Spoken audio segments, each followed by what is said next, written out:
Hey now Brawlers, today we're going to take a look at the Resistance Avalon from Indie Board and Cards. Now if you've been following my channel, you know that I already reviewed the normal version of the Resistance, the original version, which is the sci-fi cyberpunk themed, very little theme to it, but the sci-fi cyberpunk themed version of the Resistance.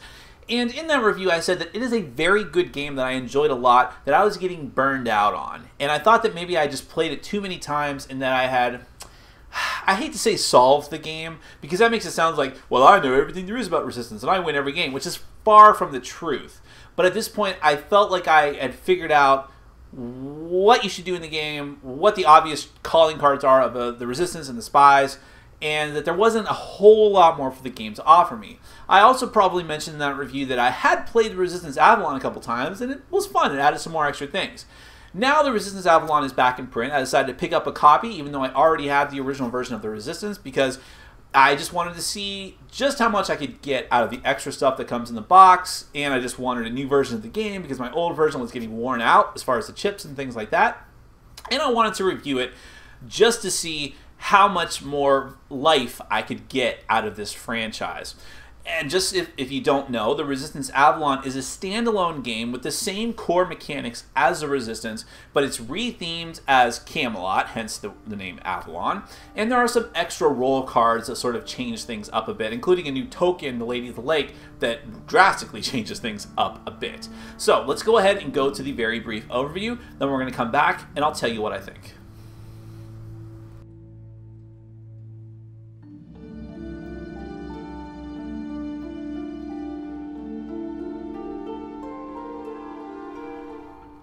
The Resistance Avalon is a sequel to the original Resistance. It's the same game, however, it has a Camelot King Arthur theme on top of it instead of the sort of sci-fi dystopian future theme that the original Resistance had. And there's also some new gameplay elements to this, as well as the subtraction of the plot cards. There's no plot cards in the Resistance Avalon. Now, I'm not going to go through a walkthrough of how to play the original Resistance or the main game mechanics of Avalon, because you can see that in my original video or on any number of other videos.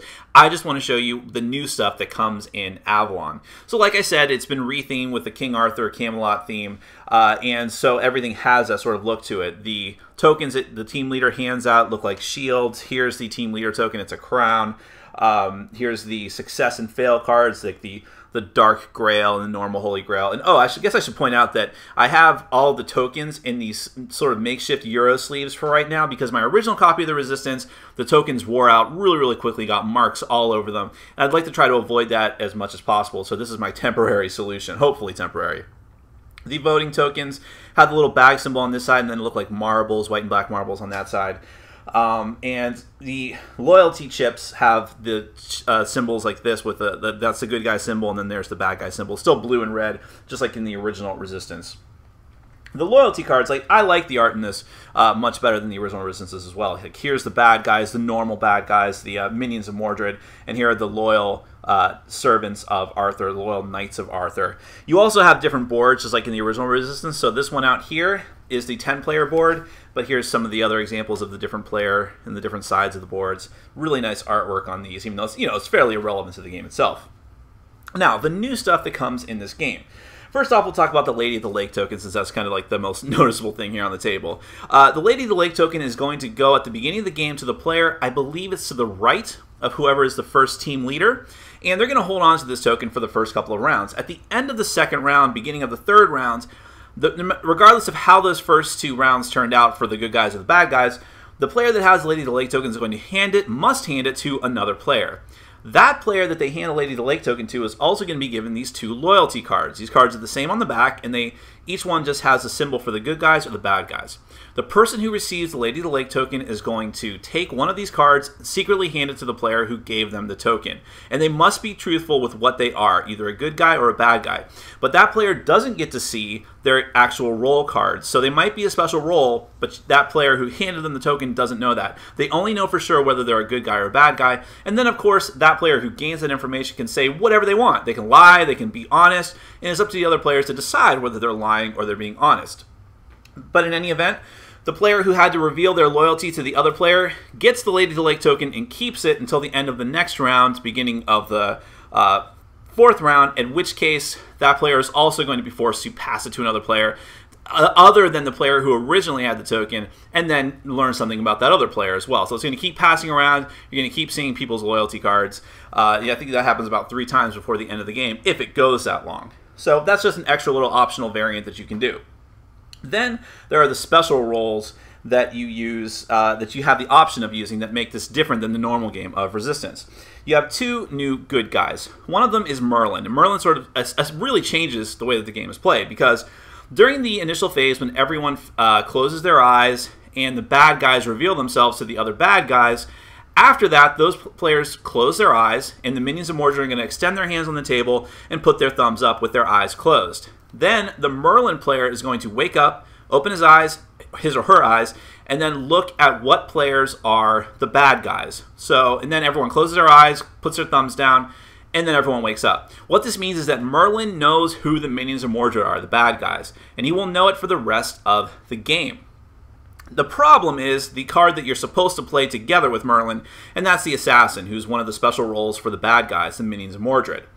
At the end of the game, let's assume that the minions of Mordred have lost. The bad guys have lost, the good guys have won, and it's supposedly all over. But at that point, everyone keeps their secret role hidden except for the Assassin. The Assassin flips themselves over, reveals who they are, and then the Assassin, conferring with whatever people that they want, chooses one of the other players that they think is Merlin. That player flips over their card, and if they're correct, if that player was actually Merlin, the Assassin assassinates Merlin, and then the bad guys have won. So it's one last-ditch effort for the bad guys to win if they're otherwise going to lose. Essentially what this means is that Merlin cannot be too obvious with the information that he has. He knows who the bad guys are, but if he lets on too much to the bad guys that he knows this, then they're going to know for sure that Merlin is Merlin, and then no matter what the rest of the good guys do, then they still have a chance of winning the game by assassinating that character. Now, if you want to swing the power back in favor of the good guys, you can play with Percival. Percival is one of the good guys' special roles, and he knows who Merlin is. So during the phase when everyone closes their eyes and reveals who they are to certain players, Merlin will keep his hand out, keep his thumb up, and Percival will know who Merlin is, and during the course of the game can try to take suspicion off of Merlin and put it on himself, to try to make the bad guys think that he's Merlin instead, so that if the good guys do win, and then it comes down to the assassin guess, the assassin may accidentally guess Percival instead. That actually happened in one of the games that we played. Now, the only other special roles are bad guy ones, and let's take a look at a few of them. Now, Morgana would be played together with Percival and Merlin, and Morgana appears as Merlin, so that when the Merlin player would normally have his eyes closed, hand extended, thumb up, Morgana character would as well. Percival opens his eyes, sees both players that have their hands up, hands out, and their thumb extended, and now Percival's not sure who Merlin actually is. Oberon is sort of a tricky one, and this makes it easier for the good guys, whereas Morgana makes it much more difficult for the good guys. Oberon is unknown to the other evil players. Oberon doesn't know who the other bad guys are, and the bad guys don't know who Oberon is, but he still counts as a bad guy and wants the missions to fail. So with the bad guys not having total information of who's on their team, that makes it much more difficult for them. And finally, Mordred, who makes it much more difficult for the good guys. Mordred is unknown to Merlin. So the other bad guys know who Mordred is. Well, they know that they're on their team at least, but Merlin doesn't know who Mordred is. So this is an extra little wrinkle to throw in.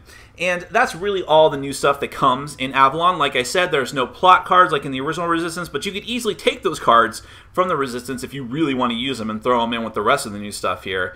Other than that, it's just like the game is essentially just like the original game of the Resistance. So let's go back to my final thoughts.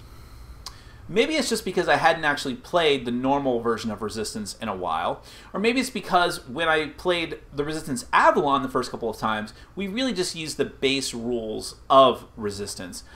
But I was genuinely surprised at just how much of an impact the extra roles in Avalon helps the game, helps revitalize it for me, and got me back in. As much as I tried to get out, that dragged me back in, I still love this game a lot, and I do love the extra stuff that comes in this box. I think this is the penultimate version I'm using that word wrong. I was called out for that before. Let's just say this is the ultimate version of the Resistance.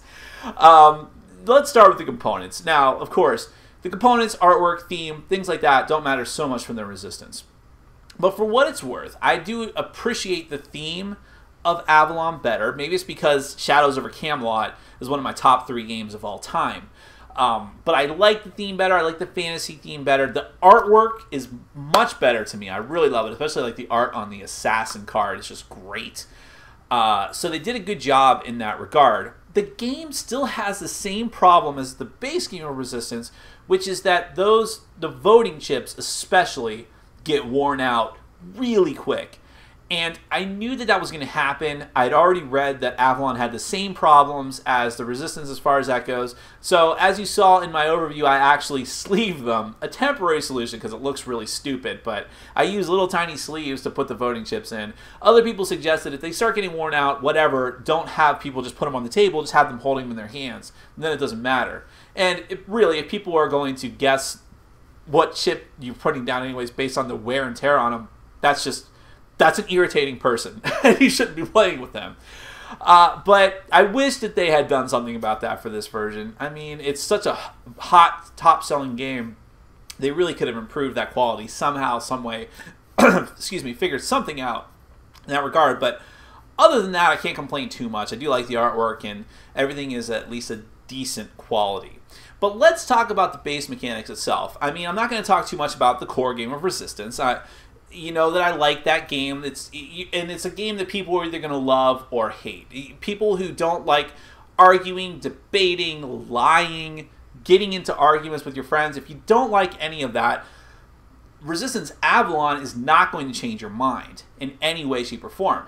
But if you were a person that liked Resistance but felt that you were either getting burned down on it like I was, or you just thought there just wasn't enough variety to it, I think Avalon is going to help out in that in a very, very big way. It's those extra rolls. They don't seem like they're that drastic, but they really are. The core extra thing here is the Merlin assassin relationship, playing with those 2 cards. Now, I've heard people say that this is a big criticism of this version of the game is that essentially the assassin can invalidate the entire game, because when you think about it, what happens is no matter how well the Resistance does, if they win the game, they just have a perfect game. I'm talking about the good guys. If the Knights of Arthur, no matter how well they do in the game, they just have a perfect game. They do a clean sweep. They figure out who all the spies are with no problem whatsoever. The assassin can either through an educated guess or a lucky guess just win the game for the spies by just pointing out whoever Merlin is. And I can see that argument. I think the first couple times I played, I was kind of thinking that myself. But the thing is, what it adds to the game sort of overwhelms that. I like the whole idea of Merlin has to use the power that he has that no one else has to try and help the good guys without being too obvious. It sounds like it's a silly, simple thing, but it's not. It is hard. I can personally attest to assassinating Merlin 4 times because people just are too obvious. You know, they don't get to not be so obvious. And I think that that's something that the Percival card also helps out with a lot. If you find that the spies are, I keep calling them spies, but the minions of Mordred. If you find that the minions of Mordred are having too easy of a time, you can just throw Percival in there to give the Resistance the good guys, more of an edge than brave Knights of Arthur. I don't know. It's just Resistance and spies. Because they can't, you know, that's another extra element that I think is really cool. Percival drags the suspicion off of Merlin, but again, Percival can't be too obvious, or people are going to say, oh, that's just Percival. You have to try and be smart about that. So I like that whole dynamic. The other extra roles, fun, not totally necessary. They're not the reason to get this version of the game. Mordred, who Merlin can't see. Oberon, I think, who the other spies, the other bad guys can't see. Morgana, who Percival thinks might be Merlin. That's a cool one, but they don't add a ton to the game the way that the Merlin assassin combination does. The Lady in the Lake, I have mixed feelings about that. I think that it should be in the game because, again, if you're burned out, the resistance is another extra drastic change to add to the game. But it could be really, really powerful for whichever side gets it.